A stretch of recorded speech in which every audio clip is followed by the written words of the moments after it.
Inside the Ice House, our podcast from Intercontinental Exchange on markets, leadership, and vision in global business. The dream drivers that have made the NYSE an indispensable institution of global growth for over 225 years. Each week, we feature stories of those who hatch plans, create jobs, and harness the engine of capitalism. Right here, right now at the NYSE and at ICE's exchanges and clearinghouses around the world. And now, welcome Inside the Ice House. Here's your host, Josh King of Intercontinental Exchange. If you watched our friend Lando Norris taking the checkered flag for McLaren at the Miami Formula One Grand Prix, but for 275,000 fans at the Miami International Autodrome a couple weeks back, you know the appeal of South Florida and Miami-Dade County is strong and getting stronger. It's drawing in businesses and individuals alike. Last year, I spent a day with the U.S. Coast Guard at its station in Miami Beach, a mile or two off Bal Harbor aboard one of its vessels, along with my friend Alfred Sanchez, President and CEO of the Greater Miami Chamber of Commerce, admiring everything the area has to offer, especially from my vantage point and eyesight from Key Biscayne in the south to Aventura in the north. Just a couple episodes back, we spoke with Citadel's Ken Griffin on the allure of Wall Street South, prompting dozens of staid Northeast and Midwest fixtures of the financial services industry to take all or part of their firm's talents to South Beach. For many, the opportunity to transplant and thrive in this dynamic region is too enticing to overlook. Could be the perpetual 70 to 90 degree weather, the idyllic beaches, and the picturesque national parks that beckon those from colder climates. Alternatively, it might be the robust small business ecosystem, the culture of innovation, and the flourishing economy that convinces companies such as Citadel to depart from its 3-decade stronghold in Chicago and establish new foundations in the region. Regardless of the motivations, Miami-Dade County has firmly established itself as a beacon of progress, tackling challenges from the local neighborhood to the global stage, all while actively seeking and implementing effective solutions. Leading the charge in identifying obstacles and spearheading the path forward, these effective solutions is our guest, Miami-Dade County Mayor Daniella Levine Cava. Much like numerous transplants to South Florida, Mayor Levine Cava, Mayor Daniella, as I'm going to call her for the rest of our conversation, established her roots in the region in 1980 and has been dedicated to its improvement ever since. Elected in 2020 following a 40-year career devoted to assisting underserved communities, Mayor Daniella has embodied not just the role of mayor, but also that of collaborator-in-chief with her constituents. As the mayor's first term approaches its conclusion amid an ongoing re-election campaign, she joins us inside the Ice House to delve into her administration's proactive approach toward addressing some of the country's most pressing issues. She's also going to detail the strategies and initiatives implemented to preserve the natural landmarks that define the region. All that and more is coming up right after this. When you think of investment risk, do you consider climate risk? Changing weather patterns are impacting the way we live and the value of businesses, large and small.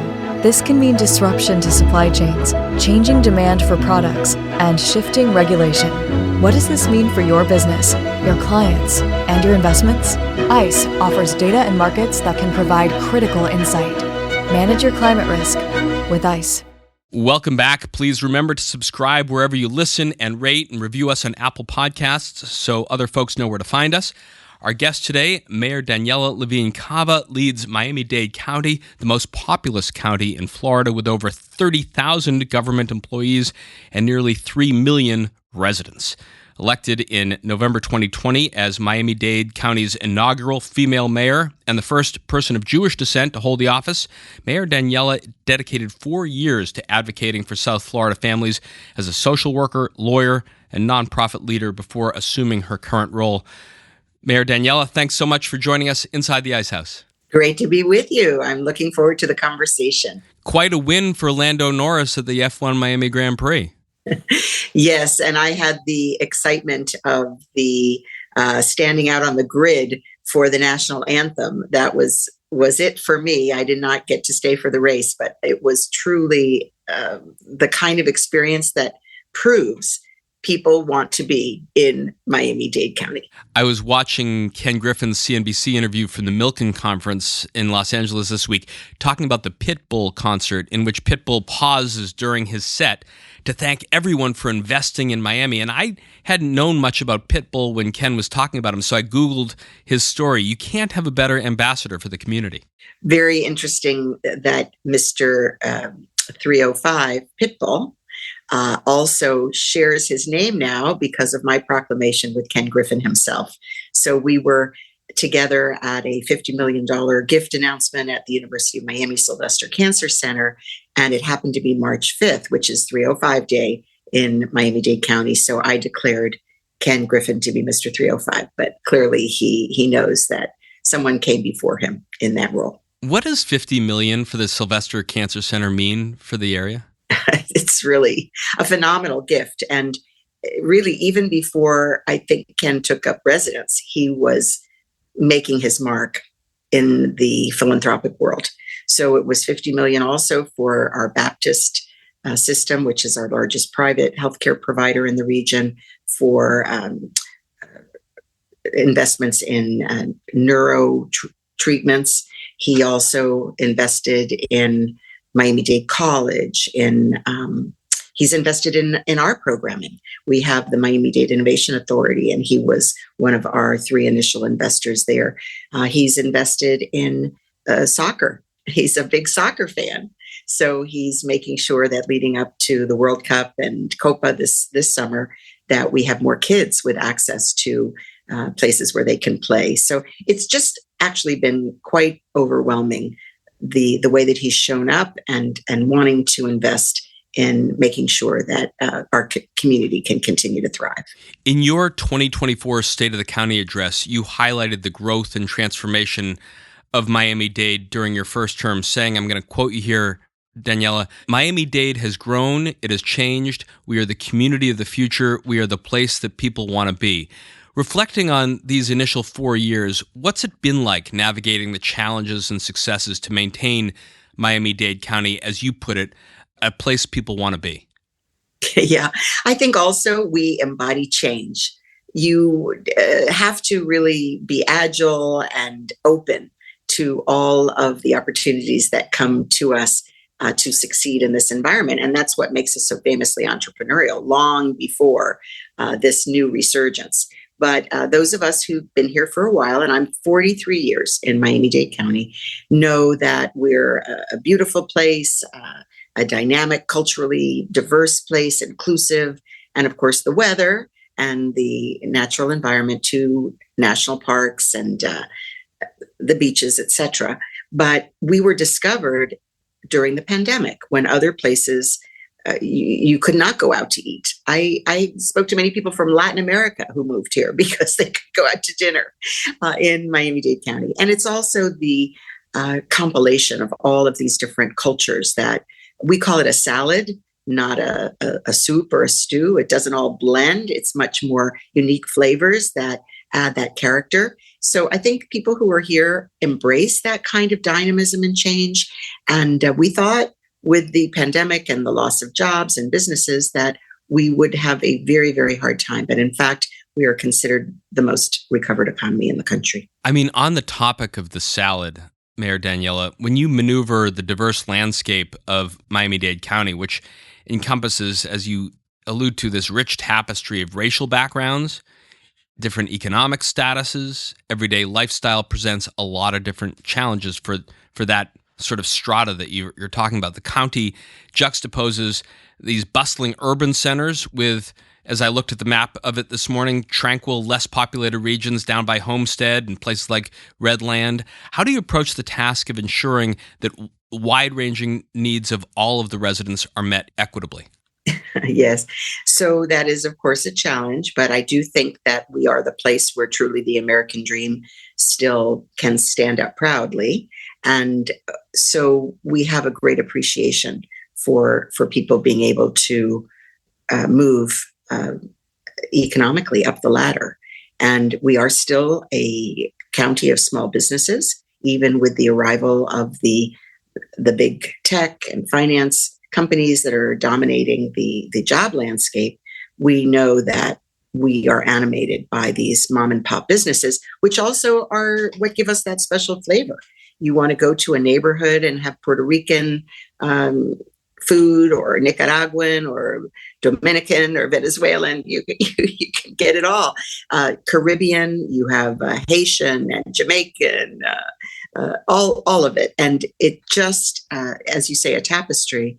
I think we all, it's not just the visitors that enjoy it, we locals enjoy it too. You mentioned your 43 years in Miami-Dade, but let's rewind the clock a little bit. You're born in New York City, spending your formative years, I think, moving throughout the U.S. and Latin America. Your educational journey then takes you up to New Haven, to Yale for your undergraduate years, and Columbia to get your JD and then your MSW. Then there's 1980. You decided to establish roots in South Florida and have been there ever since. After those years of relocation and moving around, what attracted to you to make the region your permanent home?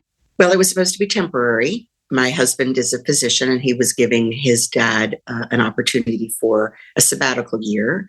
Unfortunately, his dad contracted cancer, and we never ended up leaving. And it took me about 10 years to fall in love with the place. It was not as cosmopolitan as it is today. I certainly had the experience of, as you mentioned, growing up overseas, it being exposed to much more a melding of cultures and embracing that. And, Miami-Dade was not yet acclimated to the new arrivals. And there was a lot of stress and tension around some of that. So I got to work in the nonprofit sector. I was a legal services attorney, and then I was with the Guardian Ad Litem program representing children who were in the child abuse and neglect system. But I really was trying to understand how to get people to invest in our community. Hurricane Andrew, which of course was a devastating for us economically, socially, and so on, was really that moment in time in which I saw the potential for this community to be truly a caring one that reached out across those different boundaries. And I've been ever since working on building community, not only in the face of disaster. Talking about building community, you had your time at Columbia and Yale. One of the things that caught my eye this week was the comments by the head of the University of Florida system, former Senator Ben Sasse, saying, we're here to teach people, we're not here to do daycare. Mayor Daniella, unrest has been sweeping across college campuses in the last several weeks and months. Shutdowns, cancellations of commencements, etc. Given your heritage and leadership of a county that hosts institutions including University of Miami, FIU, what are your insights in the current events unfolding and how they can sort of be addressed on campuses nationwide? I think it's important to note that we have not had that level of unrest here in Miami-Dade County. And we talk about that, and we think, what is the difference here? And I do think, again, it's that spirit of inclusion and working across cultures and economic status and so on. So obviously, we have people who are very passionate about what's happening in the Middle East, but it has not infected our campuses in a way that has prevented people from being able to study, learn, reach out across differences. So I'm very proud of that. And I'm also proud of the fact that we have a very significant Jewish population in South Florida and lots of ties to Israel. And so while everybody is in anguish about the situation, we have not, as I say, seen that kind of unrest here. You mentioned sort of a catalyzing event in terms of the Hurricane Andrew that struck Homestead. And I remember that. I remember when President Bush came down, and the guy I was working for at the time, Governor Clinton, came shortly thereafter. But between the time that the storm hit and your founding of Catalyst Miami in 1996, your nonprofit focused on aiding low and middle income families through service, education, advocacy. Were there personal experiences that fueled this passion going back? What drew you to helping these marginalized communities? In my life, there is really no choice. I've always been a champion for helping people to have a better quality of life, to be more a part of our society, to be more equitable. That's just my heritage, not just my parents, but my grandparents, and it's just it's in my DNA. Talking about the DNA, what was your grandparents' story? Well, my great-grandparents came as children from Russia, Poland, Lithuania, fleeing the pogroms, and settled in Lower Manhattan and did the things that immigrants did in those days, worked in the factories. And my grandparents on my father's side were both school teachers, and they worked hard to provide for everything that their two sons would need to be successful. And of course they were. And on my mother's side, my grandfather became part of a construction firm that his family started, and he parlayed that into a real estate career and a real estate law career, and became very successful in that, and became extremely philanthropic in arts, culture, healthcare. And so I grew up with both a math teacher grandfather who taught me all kinds of math tricks, and and on the other side, arts patrons who were very, very charitably inclined across the spectrum of ways they could be helpful. So after your lengthy career working on change in the community, the journey in government for you starts with the Miami-Dade Board of County Commissioners. I think that's 2014, and ultimately leads to your election as mayor in 2020. What motivated your transition from where you seem to be doing such great work and finding your passion and your purpose into then the pursuit of leadership roles within the government? So my last elected role before running for office in 2014 was in college. I was student council president at Yale. It was a post that was parliamentary in nature, so I was elected by my peers from different residential colleges. It wasn't a popular election like they do at these state universities that are real campaigns. So it was, but it was a taste of being in a governance role. And after that, I was an advocate all my career, advocate for children and families. I was petitioning government to do right by people, to create pathways of opportunity, helping children to have a better quality of life, and helping families to thrive in neighborhoods and have economic access and so on. And I was always outside petitioning government. And finally, it was time to not just talk the talk, but walk the walk, go inside. And I think largely because I did not see government being responsive.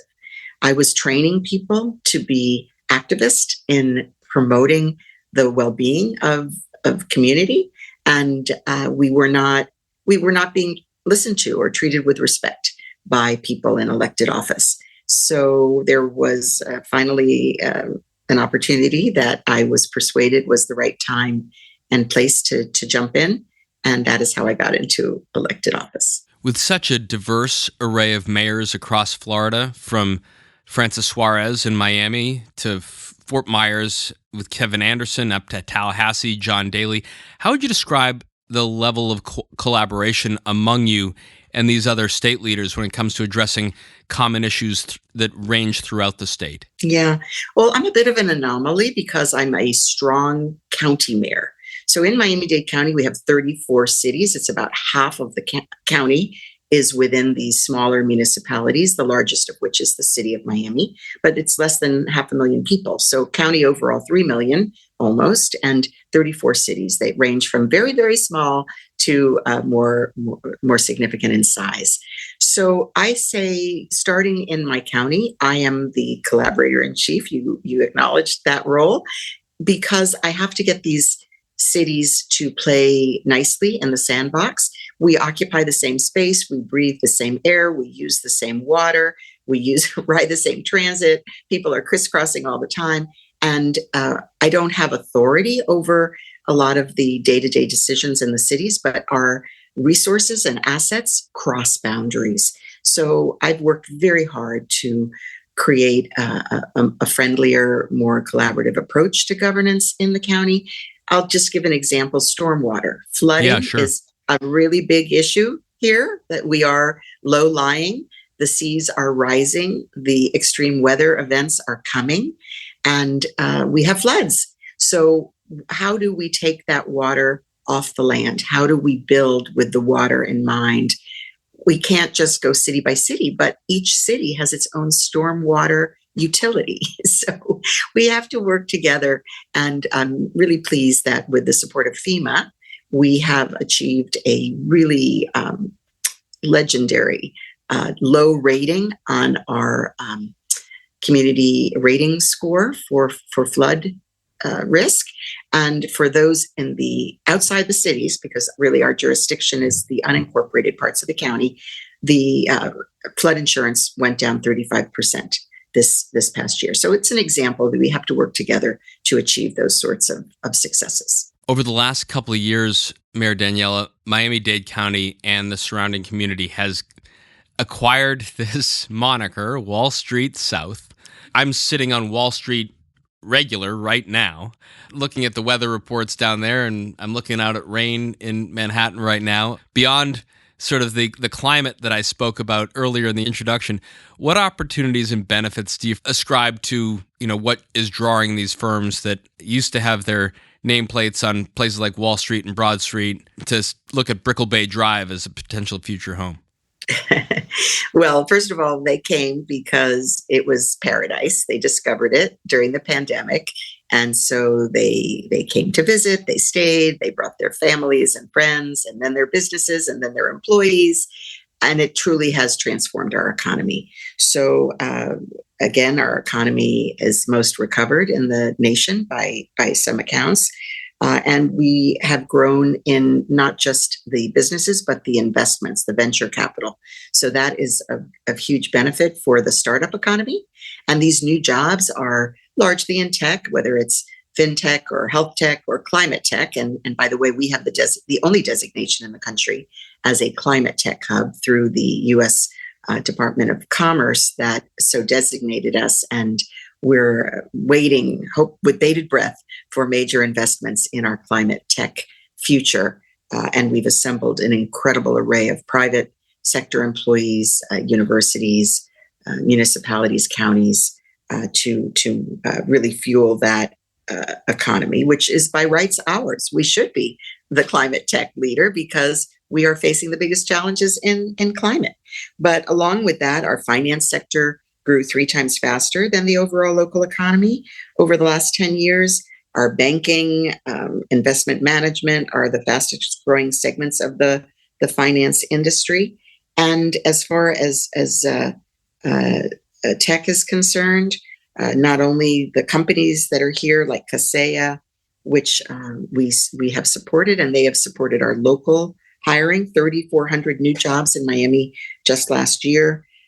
We've got our universities gearing up and training folks as fast as they can, including with major federal and private sector grants to prepare that workforce. And tech employment compound annual growth rate was 6.6% from 2015 to 2019, and then up 81% overall in the past 10 years. So it's almost a 3 times growth since 2020, led by fintech, health tech, and climate tech. We were talking a little bit at the beginning of our conversation about Ken Griffin, the founder of CEO of Citadel and Citadel Securities, and they have a big presence here at the New York Stock Exchange. Citadel Securities is the largest designated market maker on our trading floor. When we did the episode recorded in Boca on episode 406 back in March, he talked a lot about your commitment to business and how your administration serves the greater public good. I just want to hear a quick clip of what he said in that conversation. Let's take a listen. People want to come here with their families and build a future for themselves here in South Florida. So we struggle with capacity on our roads. We struggle with affordable housing. And I give the mayor real credit for having an incredibly pro-business, pro-community mindset and how she approaches and takes on problems. I mean, it's really wonderful to sit down with somebody who is just so focused on how does government serve the people of South Florida and what can she do in service of those whom she represents. It's inspirational to see that in someone, their sense of commitment to the greater public good. So to have a financial leader like Ken endorse your vision for the future of Miami-Dade, how has the support not only of him but others helped in fostering growth and innovation within the local business ecosystem? Well, first of all, it's very humbling. I'm very, very grateful for the confidence. And I got into government really because people don't trust government.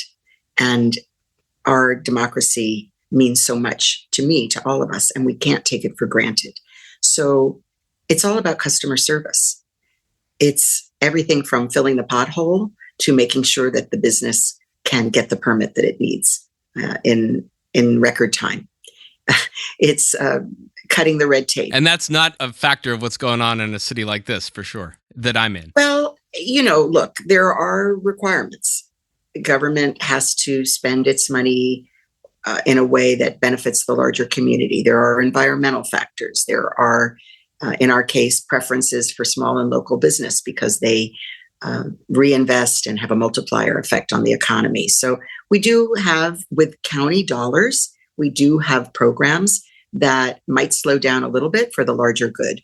When you're talking about a private sector employer that is building good jobs for the future, jobs that will pay a salary that will allow people to be able to pay the cost of living here, which has grown astronomically, it behooves us to move that at the speed of business so that we can get those jobs we can get people into those jobs. I take my job as one of quality of life and health and well-being for everybody who lives here. It doesn't matter to me if they're in a city versus in an unincorporated part. It doesn't matter to me if I'm not responsible directly for some aspect of their well-being. I am going to use my position as the elected leader of this county to make sure that everything that could possibly help our community can happen. A quick civics lesson for myself and my listeners. Can you tell us, sort of click on, what are your principal revenue sources? Property tax is our major source. We are one of the few states that does not have a state income tax. So there's no revenue from income that comes directly. We do have a portion of sales tax that comes to us. We have some locally collected sales tax that's been leveraged for example, a half a penny for our transit system. We have some taxes related to hotels and restaurants that go to dedicated purpose, domestic violence and homelessness. So we have dedicated source of revenue. We have dollars that go to our property taxes that go to our school system and our children. We have a children's trust that has dedicated source of revenue for children's programming, not administered through my office, but we have. So there's a tourist related tax, sales tax. There are fees from various things. You pay for your water and your sewer, you pay for your garbage pickup. So there are things that are fees related to service as well. Many of our listed companies are in the cruise ship business. What does the cruise economy do for the county? It's huge. We are the cruise capital of the world. Cruising is up year over year. Post-pandemic, everybody's gone back to vacation and cruising is a big, big part. We have a new terminal. Our terminals are iconic. They're architectural gems. And the newest one is going to be the largest cruise passenger facility in the world. It will berth 3 major ships at the same time. And and then it's all the allied industries. Not only do we have cruising, but cargo is way up.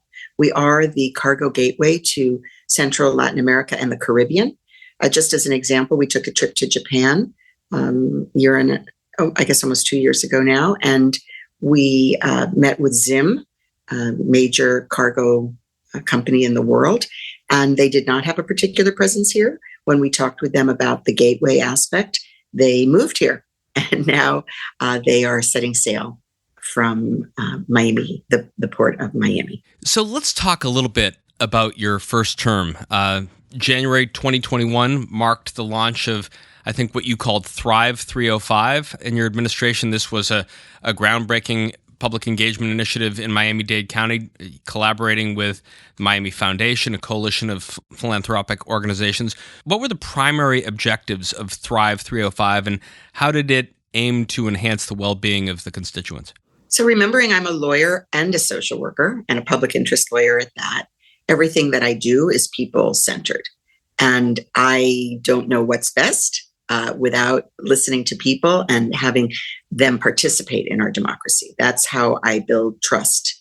Yes, it's the patching the potholes and getting businesses their permits, but it's also listening to people and responding to their priorities. So Thrive 305 was the largest ever public participation process program in this county's history. And we listened to a full 1% of the population, I think 27,000 people actively engaged in this effort across all sectors. And it was during the pandemic, so we did some things virtually, but we also went door to door. We used paper surveys as well. We went to the door and collected data directly because not everybody has access to internet and don't use it. So it was really important that we hear from a cross-section of the population. And what emerged was very consistent, a focus on housing, which has now really come full circle, how serious our housing crisis is, small businesses, good jobs, protecting our water, protecting our bay, and all things that have gone into the priorities in our budget and in our business plans for our 28 departments. When you did your State of the County address in January, you highlighted that Miami-Dade County has this 1.6% unemployment rate in the end of the last year compared to Florida's 3.1% and the national 3.7% number in the same period. And really, it illustrates some of the things you're talking about in the small business community. What strategies or initiatives have you implemented to ensure that this community continues to grow and thrive? Yeah, and it went down to 1.4% unemployment. It's not good news because it means that if you want to work, there's a job most likely for you. But it also means that we can't sustain our business sector, even in the public sector. Obviously, the county is another employer, and we also trying hard to attract and retain our workforce. So just parenthetically, bus drivers. People came back post-pandemic and are riding transit. We don't have the penetration that a New York City has in the 60%, but we are back way above pre-pandemic levels, which is unusual in this country. So we needed bus drivers to animate our improvements in our transit system. So we added a bonus. We added a finder's fee for people that could help us find bus drivers. We added that we pay for commercial drivers license training and licensure. So we did a lot of things, and we were able to build back up our bus driver, bus operator workforce, just as an example. But look, we're facing a crisis in affordability. The movement of people from other places to live our lifestyle, live our paradise, has led to dramatic increases in housing cost. And while we know housing is a national crisis, for us, it's even more so. We are considered the most expensive relative to salaries, the highest percentage of people paying more than 50% of their income on a combination of housing and transportation, and the two do go together. And so we've just doubled down. We're building at the clip of about 10,000 new affordable and workforce units annually, but our gap is over 100,000 units, and we're losing what we call naturally occurring affordable housing, buildings being knocked down, rebuilt at luxury, which is the price point really, because price of building is so high here. The land is so limited and expensive. The cost of the labor and the parts has gone up so dramatically. It's very, very difficult to build at a price point that people can afford. So we are subsidizing through a variety of methods. We prevented evictions by helping pay back rent to landlords and providing legal support. We are helping people stay in their condominiums after the collapse of the Champlain Tower South in Surfside. Of course, people all got to work examining the safety of their older buildings. And there are special assessments to shore up these buildings. And folks don't have that reserve.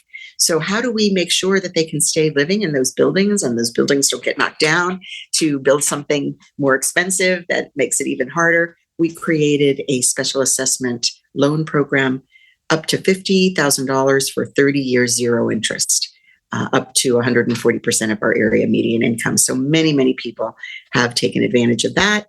And to our small apartment owners, multi-tenant buildings, we are giving grants to fix up those buildings, keep them affordable. And we have gotten a lot of federal support for refurbishing, renovating our buildings and expanding the footprint. So, Mayor Daniella, you've fully addressed how you're tackling one crisis that is derived basically from a good thing, which is the attractiveness of your lifestyle and what is drawing so many people down south. You alluded to this earlier, but let's talk about another potential crisis, and that is what's happening in climate change. According to projections from the Southeast Florida Regional Climate Change Compact, sea levels by 2040 are expected to be 10 to 17 inches higher than they were at the beginning of the century in 2000.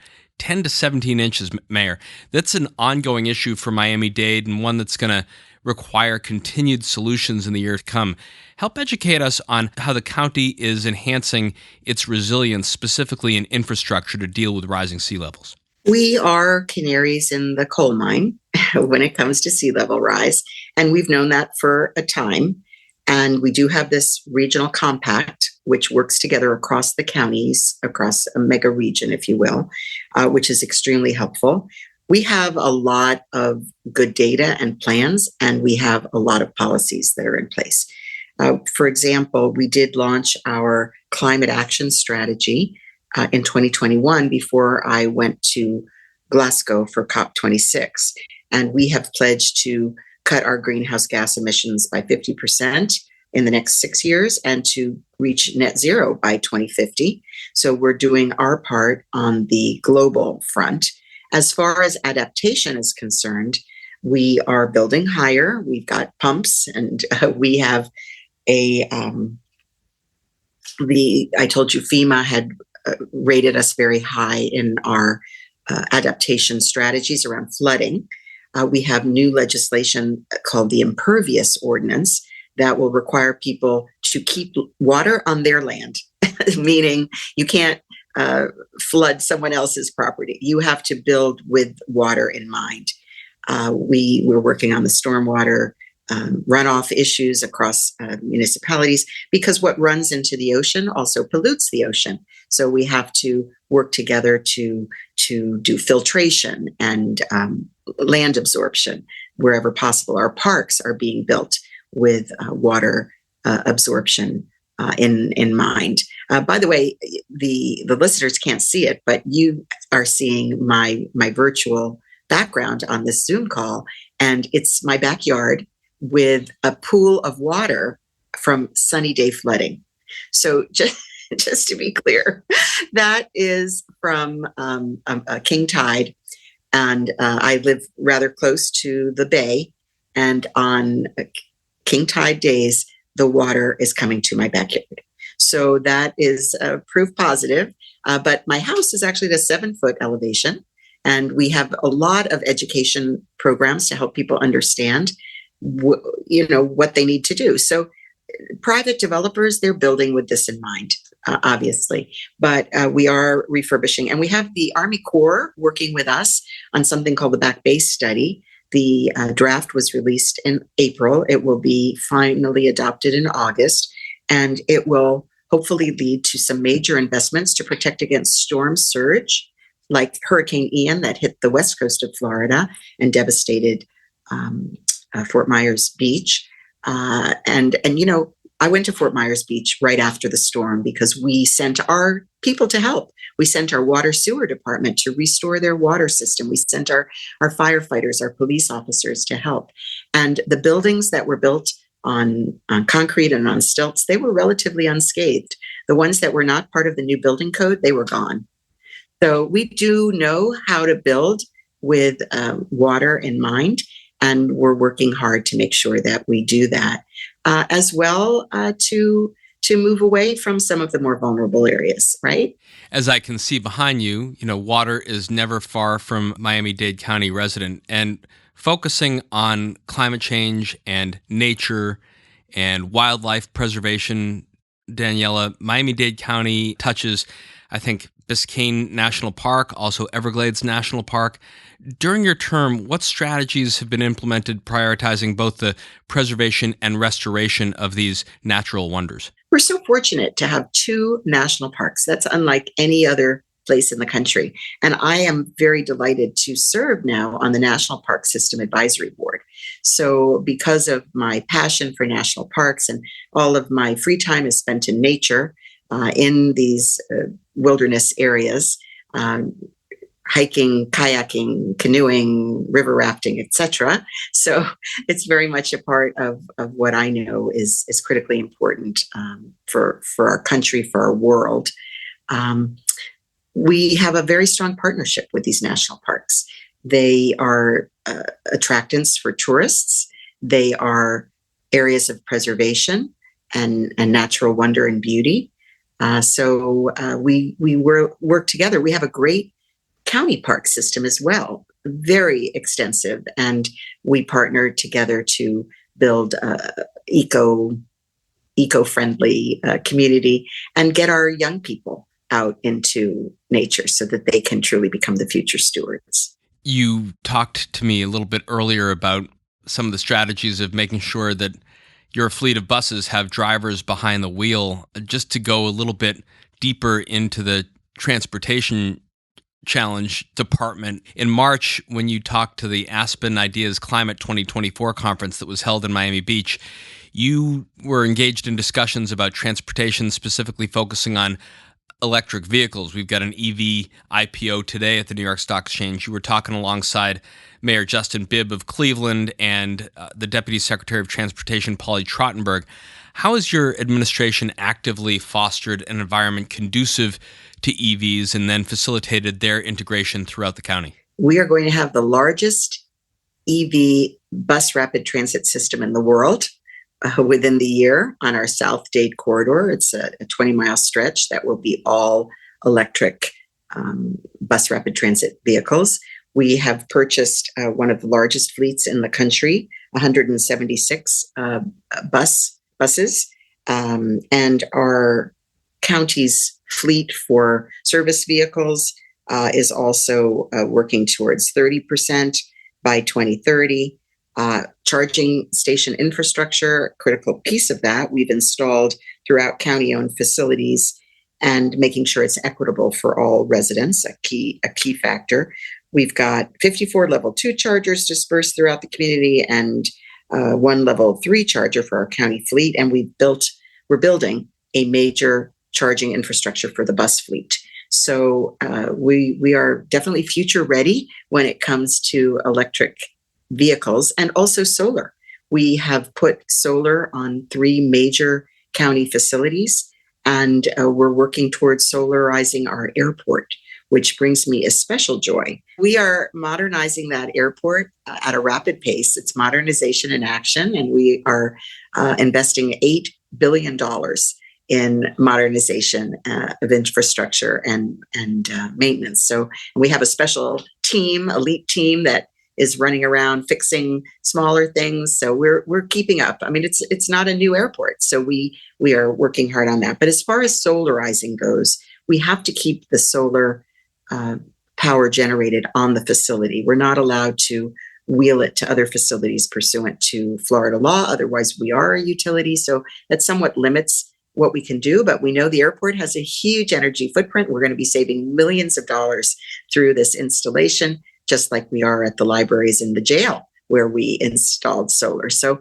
we're working hard on all of those fronts to reduce our carbon footprint and also to adapt to the climate change. Mayor Daniella, as we begin to wrap up, you are, as we mentioned at the beginning, in the midst of a re-election campaign, and voting is going to set to take place in August. As you've reflected over the last couple of years of your first term and look forward perhaps to the next 4, what's been your message as you've been out on the campaign trail about what's to come and what they can look forward to if you should be given a second term by the electorate? So I ran on a platform of vision, integrity, and results. And that is true to what I have done in office and what I will do in a second term. And specifically to restore trust in government through delivering on that commitment. I feel very positive. The public knows how hard we work. The public knows how forward thinking we are, how we are making sure that the booming economy make sure that the rising tide will lift all boats, that we're about equity and resilience, building in a way that will make sense for a resilient future. And so I'm proud of our team and what we've been able to do, but there's more to do, and there are more challenges here in our paradise. So I'm very hopeful to win in August, which is the primary. It's a nonpartisan seat, so I can earn and have earned support across the aisle, and look forward to another 4 years. Vision, integrity, and results. It's certainly persuading a lot of folks to make the permanent journey from northern climes down to Miami-Dade County, and over the last 4 years at least has served the residents of Miami-Dade County very well. Mayor Daniella Levine Cava, thank you so much for joining us inside the Ice House. It's my pleasure. Thank you. That's our conversation for this week. Our guest was Daniella Levine Cava, Mayor of Miami-Dade County. If you like what you heard, please rate us on Apple Podcasts so other folks know where to find us. If you've got a comment or a question you'd like to ask one of our experts to tackle on a future show, or to hear from guests like Mayor Daniella, please make sure to leave us a review. Email us at icehouse@ice.com with any of your suggestions. Tweet at us at Icehouse Podcast to give us some commentary. Our show is produced by Lance Glynn with production assistance and engineering editing from Ken Abel. I'm Josh King, your host, signing off from the library of the New York Stock Exchange. Thanks for listening. We'll talk to you next week. Information contained in this podcast was obtained in part from publicly available sources and not independently verified. Neither ICE nor its affiliates make any representations or warranties, express or implied, as to the accuracy or completeness of the information, and do not sponsor, approve, or endorse any of the content herein, all of which is presented solely for informational and educational purposes. Nothing herein constitutes an offer to sell, a solicitation of an offer to buy any security, or a recommendation of any security or trading practice. Some portions of the preceding conversation may have been edited for the purpose of length or clarity.